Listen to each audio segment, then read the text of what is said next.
Biosecurity simply means that you're protecting your own birds from diseases outside your flock, but you're also protecting other birds from diseases you may have in your flock. So it goes in both directions. If you are adding new birds into your flock, they should be quarantined for a minimum of 4 weeks before they are added into the flock with the rest of your birds. And this is just mostly to make sure that you can watch the birds and make sure that they don't have any signs of disease, or they're not coughing or wheezing or gasping or any type of behavior that could indicate that they're sick, because you don't want to be giving that to the rest of the birds in your flock. There's a couple of really nasty contagious diseases that can wipe out your whole flock. And they tend to be caused by herpes viruses, which can be dormant. So then when a bird is stressed out, going to a new home, it can then activate the virus to shed and cause sickness. We're never really positive what the health status is of a new bird. So one of the best things to do when you're buying new birds is to go to the source flock and look yourself. So buying birds at a fair or a show or an auction mark is not a good idea. If you are buying new birds, before you introduce them into your flock, there's a period in which those birds are kept separate. And that means separate enough that they can't, communicate through a fence. And really you should be wearing different clothing and being really careful to keep those birds isolated.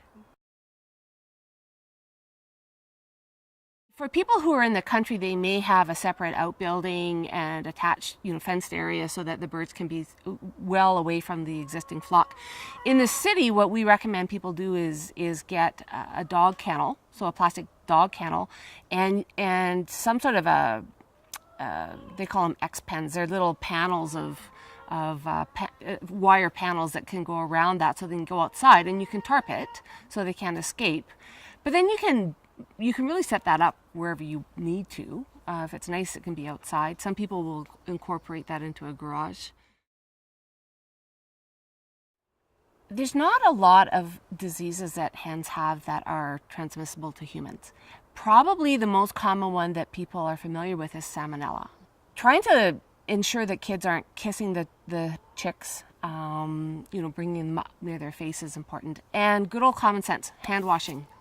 So hand washing before they go out to handle the birds or to look for eggs, and hand washing when you finish is really important. Now, if someone has a condition where their immune system is perhaps compromised, that more stringent precautions are probably required. But for healthy people and kids, hand washing is best.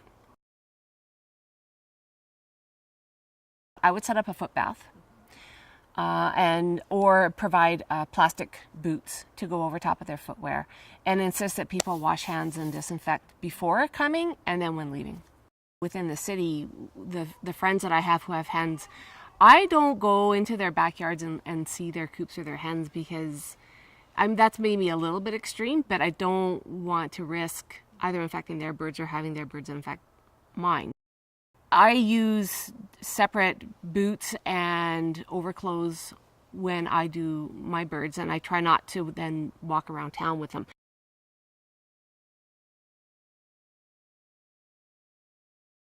People tend to, or should, develop a bit of a cleaning protocol for their own coops, and the frequency of doing that and what you use, I think, depends a little bit on the health of your flock. It's really common for hens to get lice. They can pick lice up from wild birds. Lice, it's almost like lice in kids, lice in dogs. They're different species of lice, so you can't get lice from your hens, and they can't get lice from you. But it's good to keep an eye on the birds for parasites throughout the year. What a good idea is to disinfect your coop at least once or twice a year.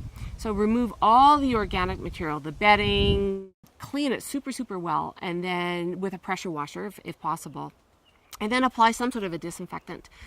Some people use bleach, which is a pretty good disinfectant and easily available and inexpensive. There's also some commercial disinfectants that are good for killing viruses and bacteria and fungus or mold. We don't have a lot of that here in Alberta. Virkon is one, Clinicide, Quetzal, and a lot of those disinfectants can be purchased at a farm supply store. So applying that pressure to sort of blast out any cracks and crevices, and then going back over it with a disinfectant and letting it soak is a great way of keeping the I guess infectious disease agents down in a flock. Where the hens lay should be very, very clean. And that should be checked every day to make sure there's no fecal material in there. And most of the time there won't be, because the hens want to keep that as a clean area. If an egg does have poop on it or is dirty, it should be discarded.